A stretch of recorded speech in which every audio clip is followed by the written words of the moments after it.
Hi, പെട്ടെന്നുള്ളൊരു 4 മണി പലഹാരം ഉണ്ടാക്കാം കേട്ടോ. മുട്ട പുഴുങ്ങിയിട്ട് അതിൽ കുരുമുളക് പൊടിയും ഉപ്പും തേച്ച് വയ്ക്കുക. ഉരുളക്കിഴങ്ങ് നന്നായിട്ട് സ്മാഷ് ചെയ്തിട്ട് ഉടച്ച് വയ്ക്കുക കേട്ടോ. അതിങ്ങനെ ഉരുളാക്കി എടുത്തതിന് ശേഷം നമ്മുടെ കയ്യിലിട്ട് നന്നായിട്ട് പരത്തി കുറച്ച് എണ്ണ വട്ടിയിട്ട് നന്നായിട്ട് പരത്തിയെടുക്കുക. എന്നിട്ട് നമ്മുടെ പുഴുങ്ങിയ മുട്ട ഓരോന്നായിട്ട് ഇതിനുള്ളിൽ വെച്ചിട്ട് നന്നായിട്ട് ഉരുളക്കിഴങ്ങിൻ്റെ നമ്മൾ സ്മാഷ് ചെയ്ത് വെച്ച ഉരുളക്കിഴങ്ങ് കൊണ്ട് നന്നായിട്ട് കവർ ചെയ്യുക.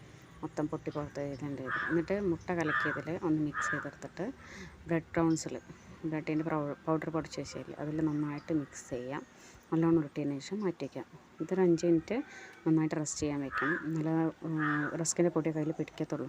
ഇവിടെ നമ്മുടെ ഐസിൻ്റെ സ്റ്റിക്ക് വെച്ച് കൊടുക്കുക.